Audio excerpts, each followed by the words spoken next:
Komisi 1 DPRD Kota Ambon minta Dinas Pariwisata evaluasi program kerja. Dinas Pariwisata Kota Ambon diminta untuk melakukan evaluasi berbagai program yang selama ini dilaksanakan karena dinilai kurang memberikan dampak bagi pemasukan asli daerah dari aspek pariwisata di Kota Ambon saat ini. Penegasan ini disampaikan oleh Wakil Ketua Komisi 1 DPRD Kota Ambon, Rofik Akbar Afifuddin, kepada DMS Media Group. Dirinya secara tegas mengatakan berbagai kegiatan dinas pariwisata yang dilaksanakan selama ini perlu kembali dievaluasi. Dikatakan salah satu contoh kegiatan rutin yang setiap tahun dilaksanakan, yakni Spice Island Darwin Ambon Yahrej, perlu kembali dievaluasi mengingat dari tahun ke tahun jumlah peserta yang ikut semakin berkurang, termasuk sajian kegiatan yang tidak pernah mengalami perubahan. Selain itu juga berbagai kegiatan pariwisata lainnya yang dilaksanakan oleh pemerintah Kota Ambon melalui Dinas Pariwisata yang terkesan tidak memberikan dampak apapun, termasuk juga tentang peningkatan wisatawan yang berkunjung ke Kota Ambon. Target PAD yang diharapkan dari Dinas Pariwisata Kota Ambon tidak sejalan dengan anggaran yang dialokasikan lewat APBD bagi Dinas Pariwisata pada tahun 2019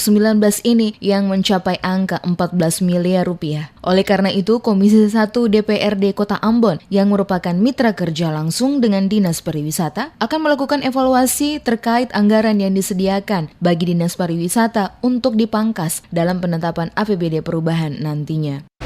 Ya dievaluasi, dibanggar lah tuh soal anggaran-anggaran yang dialokasikan buat Dinas Pariwisata.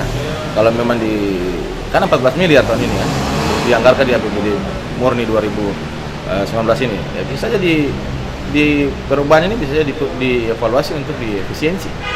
Lalu dia dialokasikan buat dinas-dinas lain, misalnya pendidikan, kesehatan, dinas-dinas yang dianggap penting lah, dinas yang dianggap dia menyentuh langsung kepentingan masyarakat, juga bisa di pekerjaan umum, di PUPR yang berkaitan dengan kebutuhan infrastruktur masyarakat, itu bisa saja.